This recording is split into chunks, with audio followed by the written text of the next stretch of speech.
हर खबर पर होगी आपकी पकड़। डाउनलोड कीजिए एबीपी लाइव ऐप। बिहार में कैसे कहेंगे कि सब ठीक बा? हर रैली में नीतीश कुमार लोगों से ये सवाल कर रहे हैं कि क्या 15 साल पहले वाला जंगल राज फिर से चाहिए? इसी सवाल के साथ उनका ये दावा भी जुड़ा होता है कि नीतीश सरकार की सबसे बड़ी उपलब्धि ये है कि बिहार में अब जंगल राज नहीं है बल्कि राज कानून का है। और इसी आधार पर नीतीश कुमार ने खुद के लिए सुशासन बाबू वाली छवि गढ़ी। लेकिन देखिए, चुनाव के दौरान बिहार से जो खबरें आ रही हैं, दरअसल वो बिहार की कानून व्यवस्था को लेकर सवालिया निशान लगा रही हैं। नीतीश के सबसे बड़े दावे पर ही प्रश्न चिन्ह। पिछले 4 दिन में बिहार में 4 हत्याएं हो चुकी हैं। उनमें एक तो राजनीतिक हत्या है। मुजफ्फरपुर के करीब का जिला शिवहर है। यहां एक नेता की गोली मारकर हत्या कर दी गई। ये चुनाव में प्रत्याशी भी थे। इसके अलावा मुंगेर में 24 साल के युवक की गला रेतकर हत्या कर दी गई। गुस्साए लोगों ने सड़क जाम कर दिया। पुलिस महकमे के बड़े अधिकारी डीआईजी मनु महाराज की गाड़ी को भी रोक दिया गया। लेकिन भागलपुर के नवगछिया में तो पुलिस वाले ने बेरहमी के साथ मामूली सी बात पर एक युवक को ही पीट कर मार डाला।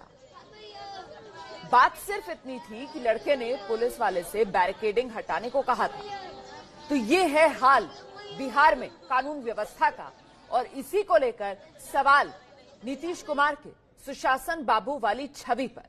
3 दिन पहले हुई राजनीतिक हत्या के कारण बिहार में हंगामा बढ़ता जा रहा है।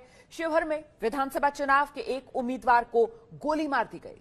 श्री नारायण सिंह शिवहर क्षेत्र से जनता दल राष्ट्रवादी पार्टी के उम्मीदवार थे, प्रचार कर रहे थे। प्रचार के दौरान उन्हें गोली मारी गई और अस्पताल पहुंचने से पहले ही रास्ते में ही उनकी मौत हो गई। नीतीश बाबू के राज में ये कैसा सुशासन? अपराधियों के मन में कानून का कितना खौफ, इसका अंदाजा लगाइए जरा। श्री नारायण सिंह के सीने में गोली मारी गई। जानकारी के मुताबिक वो पूर्णिया प्रखंड के हथसार गांव के पास चुनाव प्रचार कर रहे थे। इसी दौरान बाइक सवार बदमाशों ने घटना को अंजाम दिया। जानकारी ये भी है कि मृतक श्री नारायण सिंह का भी आपराधिक इतिहास रहा है। उन पर 2 दर्जन से ज्यादा मुकदमे भी दर्ज थे।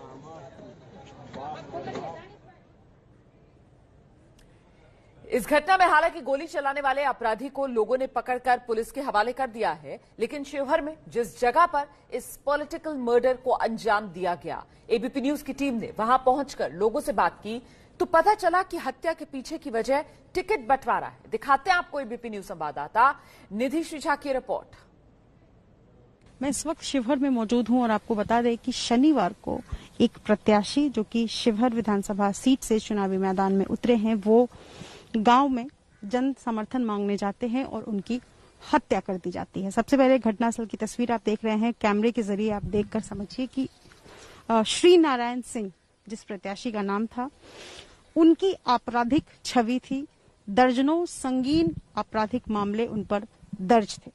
लेकिन इन सबके बीच वो चुनावी मैदान में उतरे थे और अलग अलग जगह पर जन समर्थन के लिए लोगों के आशीर्वाद के लिए वो जा रहे थे। लेकिन इसी क्रम में शनिवार को देर शाम तकरीबन 7 बजे जब वो जन समर्थन के लिए हथिसार गांव पहुंचे, जहां पर मैं इस वक्त मौजूद हूं, हथिसार गांव में कुछ हथियार लैश अपराधी लोग आते हैं और उनको गोली मार देते हैं।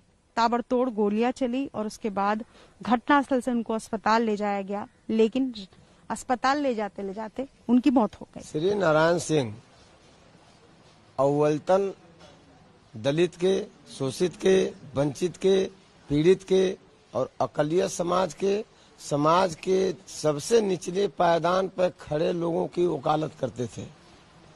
इससे राजनीतिक मठाधीशों का खौफ जो है हमेशा खड़बड़ाता रहता था।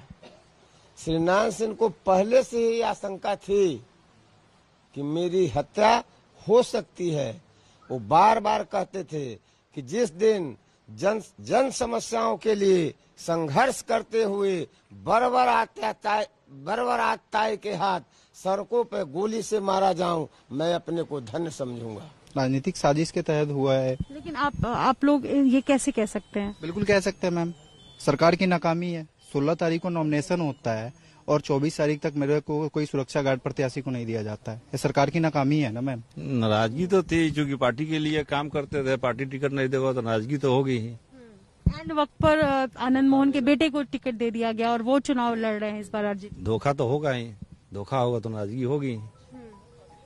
जनता का मांग था, जिस मांग के चलते जो है कि चुनाव में आए, चुनाव लड़े, और उनकी लोकप्रियता को देखते हुए राजनीतिक दल घबरा गए, उसके बाद साजिश के तहत हत्या करा दी। हम सीधे रुक करते हैं, मेरे साथ मेरी सहयोगी निधि को आप देख रहे हैं इस वक्त मौजूद हैं। जरा जानते हैं निधि से कि जिस तरीके से हत्या हुई है उम्मीदवार की, इसके बाद लोगों में जाहिर सी बात है गुस्सा है, लेकिन पुलिस की जांच से अब तक क्या सामने आ रहा है? क्या पुलिस इसे राजनीतिक हत्या ही मान रही है? निधि,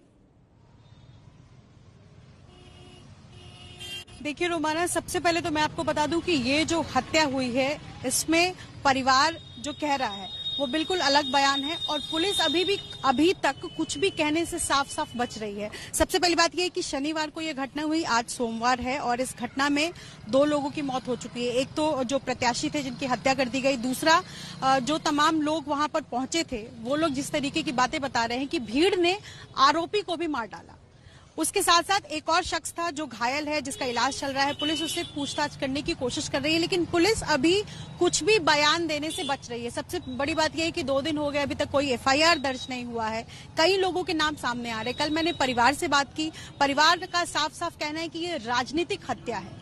परिवार का ये कहना है कि भाई हमें आरजेडी से टिकट नहीं मिला हमारे भाई को, और इस वजह से उनकी हत्या हो गई। लेकिन मेरे साथ इस वक्त चेतन आनंद है, और चेतन आनंद इस बार पहली बार चुनावी मैदान में उतरे हैं आरजेडी के टिकट पर। चेतन, लगातार जो श्रीनारायण सिंह की हत्या हुई है इसमें कहा जा रहा है कि राजनीतिक हत्या है, आप क्या कहना चाहेंगे? क्या प्रतिक्रिया आपकी? देखिए, हमको भी कल जैसे मतलब जिस दिन ये घटना घटी उस दिन मालूम हुआ, बड़ा दुखद घटना है। सबसे पहली बात कि हम लोगों ने कभी ऐसा सोचा नहीं था कि चुनाव माहौल, और बहुत लोगों का माहौल भी बहुत मायूसी भरा, और हम लोग का खास करके कैंडिडेट जितने लोग हैं, हम लोग का काम होता है लोगों के बीच में जाना। जी हाँ, हम लोग से रूबरू होते हैं। चेतन, परिवार का ये कहना है कि 20 साल से श्रीनारायण ने सेवा की पार्टी की, और एन वक्त पर आनंद मोहन के बेटे को, यानी सीधा सीधा इल्जाम आप पर कि आपको टिकट दे दिया गया, तो ये साजिशन हत्या। हालांकि नाम लेने से परिवार अभी भी बच रहा है, लेकिन परिवार इसको राजनीतिक हत्या बता रहा है। अरे हम उसके ऊपर क्या कमेंट कर सकते हैं? हम इस बात के लिए हम कमेंट कर सकते हैं। मौका चुनाव का है, ऐसे में कुछ भी कहना मुश्किल। इंतजार करना चाहिए कि पुलिस की जांच में आखिरकार क्या सामने निकल कर आता है। और बड़ी बात यह कि परिवार की तरफ से तो आरोप लगाए जा रहे हैं, लेकिन पुलिस ने चुप्पी साधी हुई है। अभी तक जैसा कि निधि बता रही थी, एफआईआर तक दर्ज नहीं हुई है इस मामले में। शनिवार की यह घटना है।